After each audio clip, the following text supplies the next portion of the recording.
હાલ ભારતીય જનતા પાર્ટીમાં નર્મદામાં ઉકળતા ચરુ જેવી સ્થિતિનું નિર્માણ થયું હોય તેવું લાગી રહ્યું છે।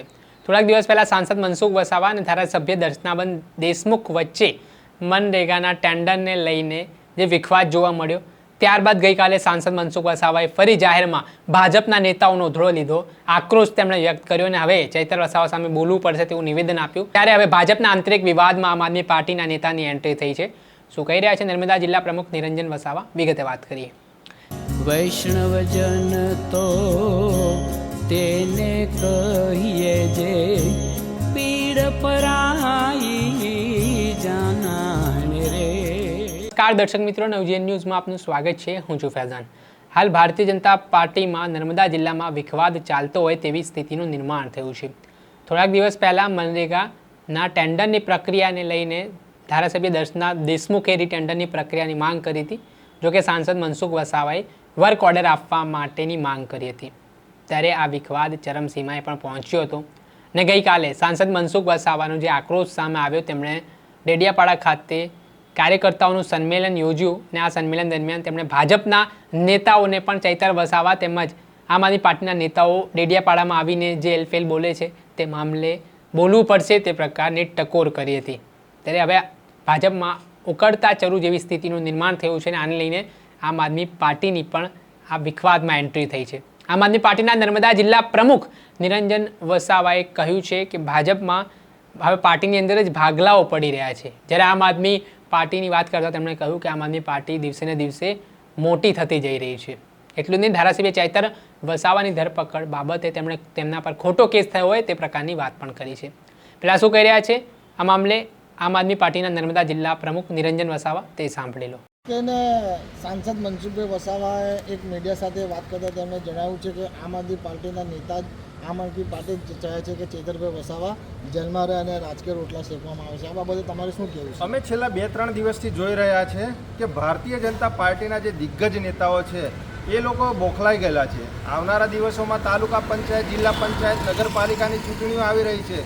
આજે આમ આદમી પાર્ટીની લોકચાહના દિવસે ને દિવસે એટલી બધી વધી રહી છે કે ના પૂછો વાત। આજે ખૂબ મોટી સંખ્યામાં આજે આમ આદમી પાર્ટી જોડે લોકો જોડાય છે અને આમ આદમી પાર્ટી એક પરિવાર છે। આજે ચૈતરભાઈની વિચારધારાને લઈ આજે દરેક ગામે ગામ, આજે દરેક ઘરે ઘરે આજે ચૈતરભાઈ પેદા થઈ ગયેલા છે એવું આજે આ સ્પષ્ટપણે લાગી રહ્યું છે।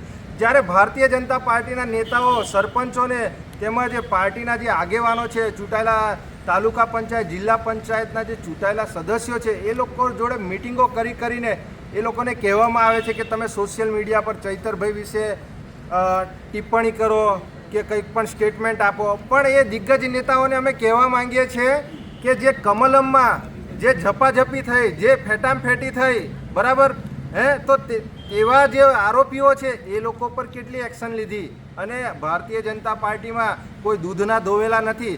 ચૈતરભાઈ પર જે તમે આક્ષેપો કરો છો, ચૈતરભાઈ જે 19 કેસોની વાત કરો છો, ચૈતરભાઈ હંમેશા પ્રજાના માટે લડતા એમની પર ખોટા આ ભારતીય જનતા પાર્ટી દ્વારા કેસો કરવામાં આવે છે અને એમને ખોટી રીતે ફસાવવામાં આવ્યા છે।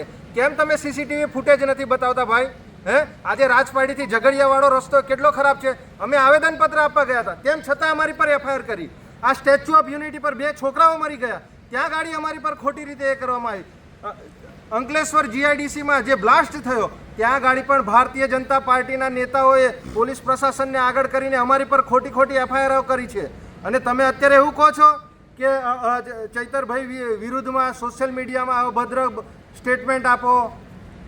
તમે પહેલાં તમારી પાર્ટીનું હાંચવો, બરાબર? તમારી પાર્ટીમાં જ એટલા બધા ભાગલા છે કે પૂછો ના। અને નીકળી પડ્યા છો કે આમ આદમી પાર્ટીના દરેક યુવાઓ અને દરેક આગેવાનો આજે એક પરિવાર જેવા છે। આજે એક સંગઠિત થઈને લડી રહ્યા છે। એ સમાજના અને દરેક વિસ્તારના જે પણ કંઈ નાના મોટા પ્રશ્નો હોય એ પ્રશ્નો ઉઠાવી રહ્યા છે। આજે સ્પષ્ટપણે તમે જોઈ લો, આ ભારતીય જનતા પાર્ટી ક્યાંક ને ક્યાંક બોખલાઈ ગયેલી છે, એમના નેતાઓ બોખલાઈ ગયેલા છે કે આવનારા દિવસોમાં એ જે વર્ષોથી જે રાજ કરતા હતા એની પર તરાપ મારવા જઈ રહી છે આમ આદમી પાર્ટી। 2-3 મહિનામાં જે તાલુકા પંચાયત, જિલ્લા પંચાયત ને નગરપાલિકાનું જે ઇલેક્શન આવે છે, ક્યાંક ને ક્યાંક એમને ડર છે કે આ તાલુકા પંચાયત, જિલ્લા પંચાયત ને નગરપાલિકા પર આમ આદમી પાર્ટી કબજો ના કરી લે। નિરંજનભાઈ વસાવા, નર્મદા જિલ્લા પ્રમુખ। આપણે સાંભળ્યા હતા આમ આદમી પાર્ટીના નર્મદા જિલ્લા પ્રમુખ નિરંજન વસાવા. તેમણે ભારતીય જનતા પાર્ટી ઉપર આકરા પ્રહાર કર્યા છે. નર્મદા જિલ્લામાં ભાજપના વિખવાદમાં હવે આપની એન્ટ્રી થઈ હોય તે પ્રકારની વાત પણ ચર્ચાઈ રહી છે. દર્શક મિત્રો, આવા જ નવા વિડીયો સાથે આપણે માહિતગાર કરતા રહીશું, એટલે નવજીવન ન્યૂઝ જોતા રહો. વૈષ્ણવજન તો તેને કહીએ જે પીડ પરા